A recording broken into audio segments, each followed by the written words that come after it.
Summer might be on its way out, but there's still some things you can do to extend your growing season so you squeeze every drop of harvest out of the garden.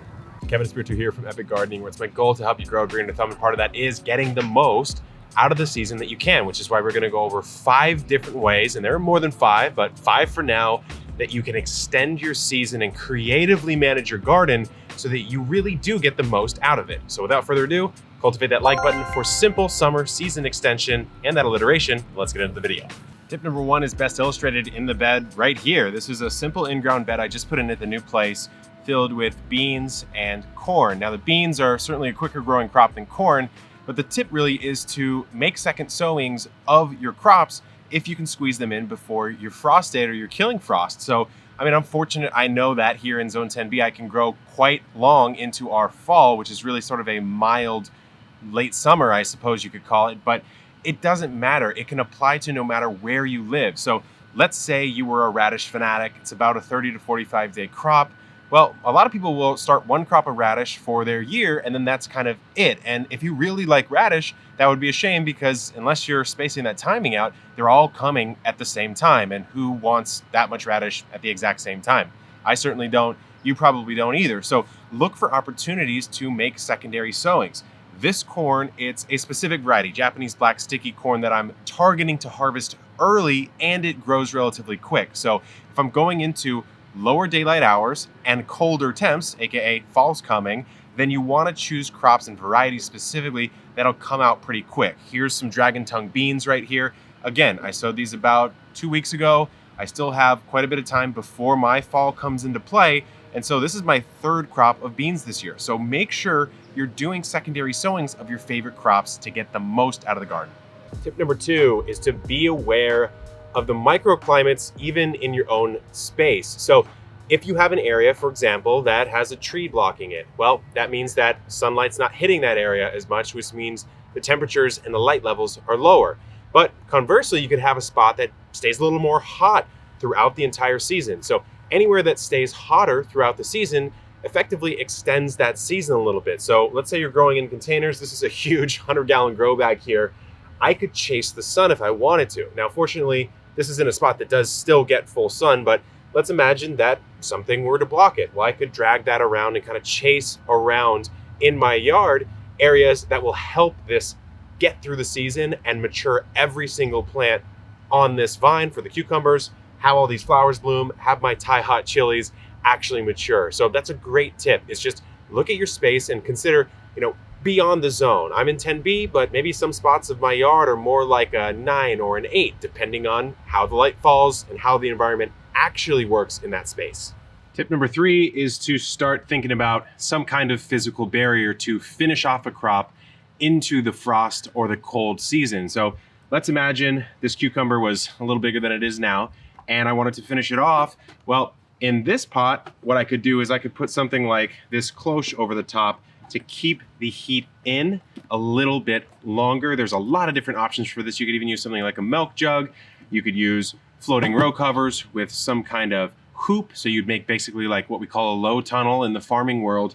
But what you're trying to do here is, even if, let's say, you don't have quite enough time to mature a crop off before the fall frost comes, let's just say it's in 45 days and the crop's a 60-day crop. Well, if you use frost blankets, frost covers, frost protection of any kind, you can actually throw it a little bit into that frosty area of the season and actually finish it off. There's a friend of mine, Nikki Jabura, who's fantastic at this. I would say she's probably the go-to authority on cold climate, cold weather gardening. Woo, look at that. It's like spring inside. I've got winter lettuces, beets, mizunas, mosh. A great harvest waiting for me here, even though, again, we're in the middle of a snowstorm. There's amazing photos of her just like opening up a cold frame in the middle of the winter and pulling out fresh lettuce. So it's certainly possible to do this, but explore the world of cold frames and protection options. I have a whole video on that you should check out, but that's a fantastic tip for extending the season.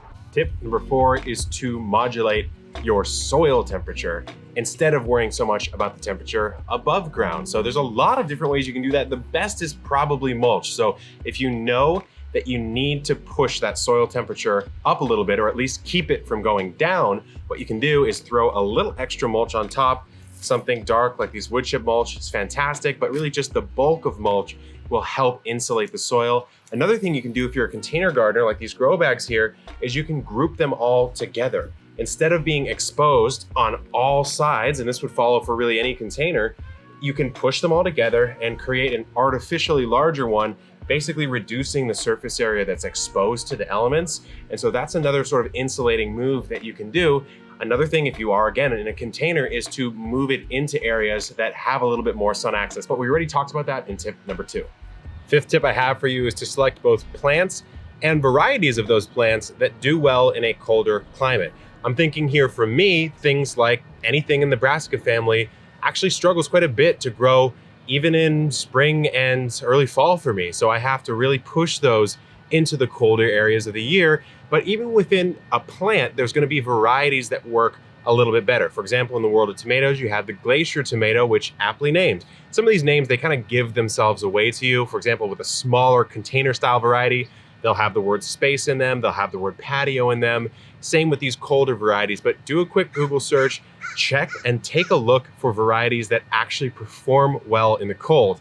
And a little final tip for you, if you're growing a root crop and it's just not gonna get there before the frost comes, what you can do is you can just throw a bunch of mulch on top of it, use it as an in-ground refrigerator and just pull as you need. This works really well for things like carrots, things like beets, all sorts of stuff like that. Another way to, while you're not growing more, you're preserving it longer in the environment it's actually growing in. So another fantastic tip. There are a lot of different ways that you can get even more out of your garden. You know what? I'm gonna give you just one more. So it's a bonus 6th tip, and that would be as you see your tomatoes, your peppers, all of your summer crops start to die off a little bit or slow down, but there's still a little life left in them, let them be, and then sow an understory crop of all your fall vegetables. So you're effectively starting them sooner, but getting some understory shade provided by your summer crops to help them start perhaps a little earlier than they might. So just another tip for you, but if you have one, drop it down below. We're always trying to learn here on Epic Gardening. That includes myself, because I'm by no means an expert gardener, a master gardener.